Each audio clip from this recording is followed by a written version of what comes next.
Ketika saat kematian Daud mendekat, ia berpesan kepada Salomo, anaknya, "Aku ini akan menempuh jalan segala yang fana. Maka kuatkanlah hatimu dan berlakulah seperti laki-laki. Lakukanlah kewajibanmu dengan setia terhadap Tuhan Allahmu, dengan hidup nurut jalan yang ditunjukkannya, dan dengan tetap mengikuti segala ketetapan, perintah, peraturan, dan ketentuannya, seperti yang tertulis dalam hukum Musa, supaya engkau beruntung dalam segala yang kau lakukan dan dalam segala yang kau tuju, dan supaya Tuhan menepati janji yang diucapkannya tentang aku, yakni jika anak-anakmu laki-laki tetap hidup di hadapanku dengan setia, dengan segenap hati, dan dengan segenap jiwa, maka keturunan takkan terputus dari tahta kerajaan Israel.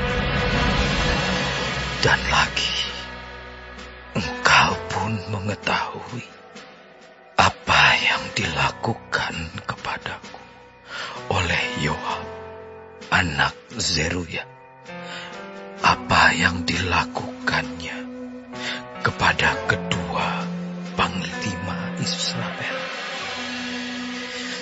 yakni Abner bin Ner dan Amasa bin Yeter. Ia membunuh mereka dan menumpahkan darah dalam zaman damai, seakan-akan ada perang, sehingga sabuk pinggangnya dan kasut kakinya berlumuran darah. Maka bertindaklah dengan bijaksana, dan janganlah biarkan yang ubanan itu turun dengan selamat ke dalam dunia orang mati.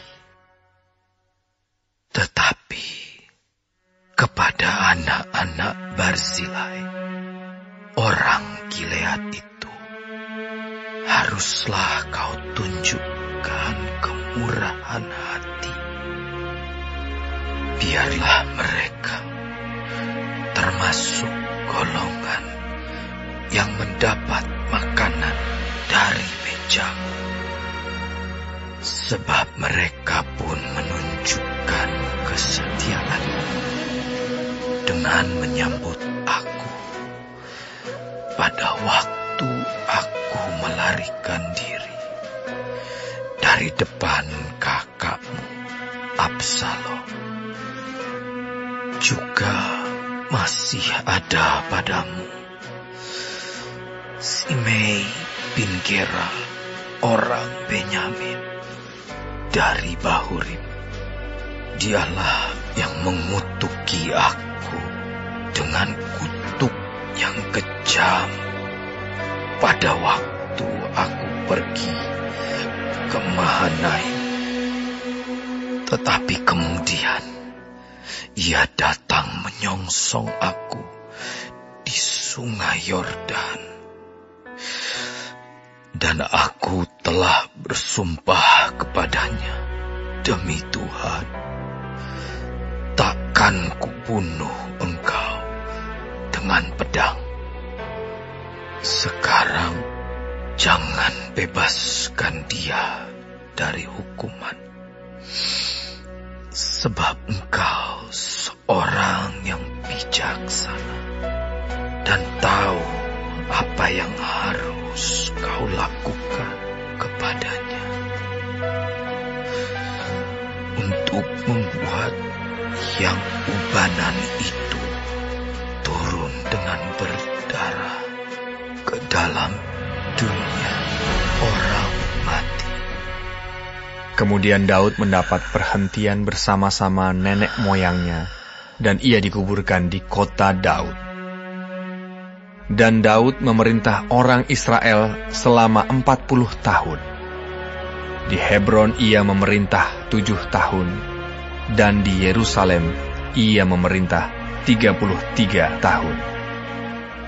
Salomo duduk di atas tahta Daud, ayahnya, dan kerajaannya sangat kokoh.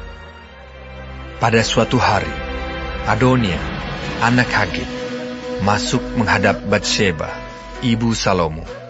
Lalu perempuan itu berkata, "Apakah engkau datang dengan maksud damai?" Jawabnya, "Ya, damai." Kemudian katanya, "Ada sesuatu yang hendak kukatakan kepadamu." Jawab perempuan itu, "Katakanlah." Lalu katanya, "Engkau sendiri tahu bahwa akulah yang berhak atas kedudukan raja, dan bahwa seluruh Israel mengharapkan supaya aku menjadi raja.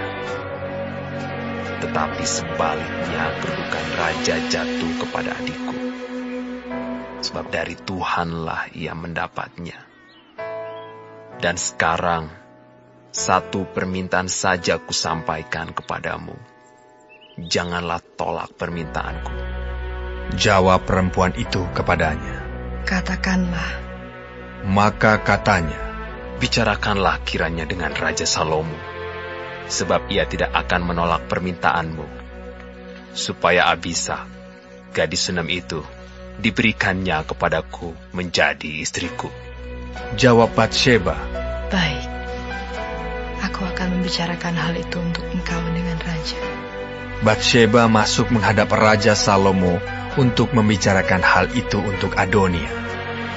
Lalu bangkitlah raja mendapatkannya, serta tunduk menyembah kepadanya.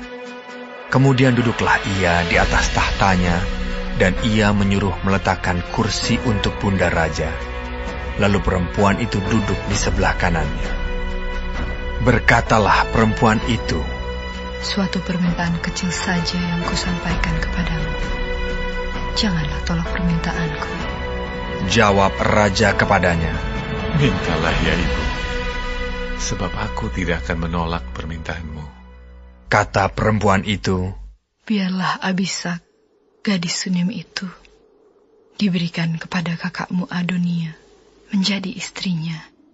Tetapi Raja Salomo menjawab ibunya, "Mengapa engkau meminta hanya Abisa, gadis Sunem itu untuk Adonia? Minta jugalah untuknya kedudukan raja. Bukankah dia saudaraku yang lebih tua? Dan di pihaknya ada Imam Abiatar dan Yoab anak Zeruya." Lalu bersumpahlah Raja Salomo demi Tuhan, "Beginilah kiranya Allah menghukum aku. Bahkan lebih daripada itu, jika Adonia tidak membayarkan nyawanya dengan permintaan ini.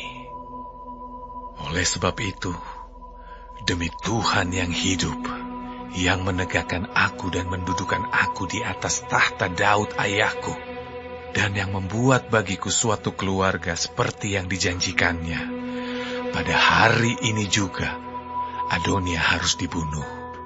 Lalu Raja Salomo menyerahkan hal itu kepada Benaya bin Yoyada. Orang ini memancung dia sehingga mati. Dan kepada Imam Abiatar, Raja berkata, "Pergilah ke Anatot, ke tanah milikmu. Sebab engkau patut dihukum mati. Tetapi pada hari ini aku tidak akan membunuh engkau, oleh karena engkau telah mengangkat tabut Tuhan Allah di depan Daud ayahku. Dan oleh karena engkau telah turut menderita dalam segala sengsara yang diderita ayahku." Lalu Salomo memecat Abiatar dari jabatannya sebagai imam Tuhan.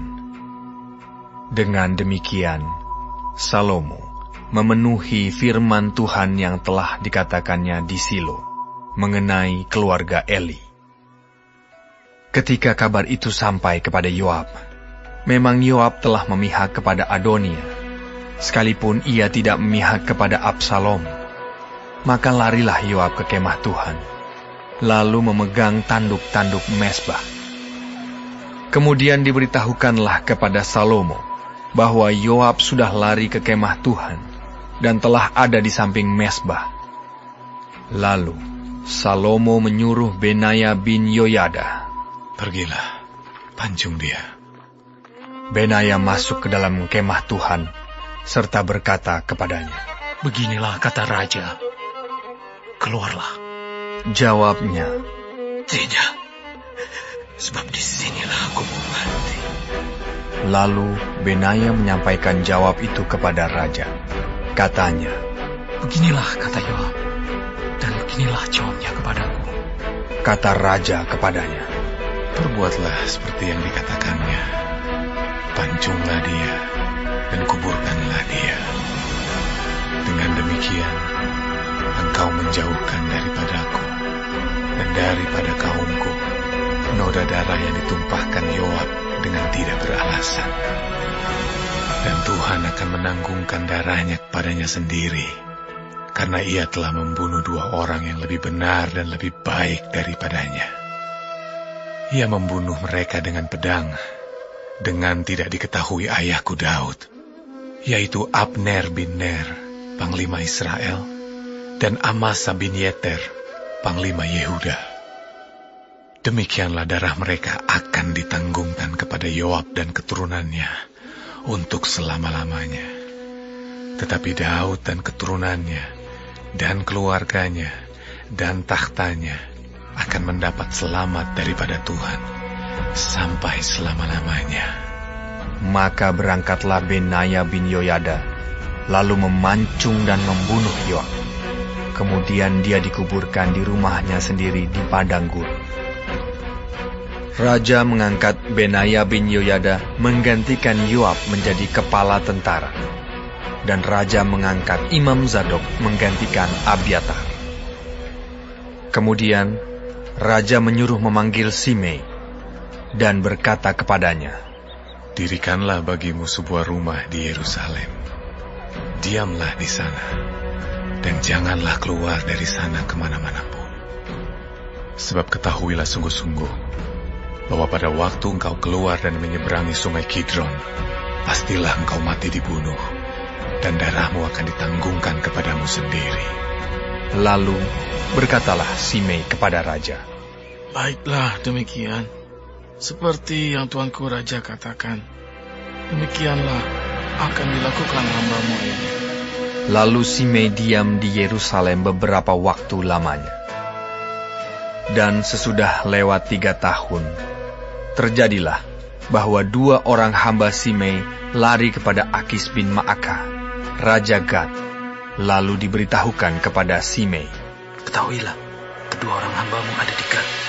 Maka berkemaslah Simei, dipelanainya keledainya, dan pergilah ia ke Gad, kepada Akis, untuk mencari hambanya itu. Lalu Simei pulang dan membawa mereka dari Gad.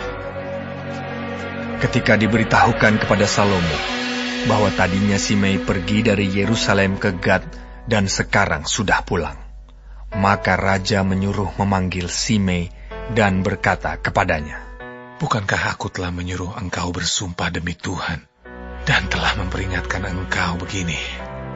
Ketahuilah sungguh-sungguh, bahwa pada waktu engkau keluar dan pergi kemana-mana pun, pastilah engkau mati dibunuh. Dan engkau telah menjawab, baiklah demikian, aku akan mentaatinya. Mengapa engkau tidak menepati sumpah demi Tuhan itu, dan juga perintah yang kuperintahkan kepadamu?" Kemudian kata raja kepada Simei, "Engkau sendiri tahu dalam hatimu segala kejahatan yang kau perbuat kepada Daud ayahku. Maka Tuhan telah menanggungkan kejahatanmu itu kepadamu sendiri. Tetapi diberkatilah kiranya Raja Salomo, dan kokohlah tahta Daud di hadapan Tuhan sampai selama-lamanya." Raja memberi perintah kepada Benaya bin Yoyada, lalu keluarlah Benaya. dipancungnya Simei sehingga mati. Demikianlah kerajaan itu kokoh di tangan Salomo.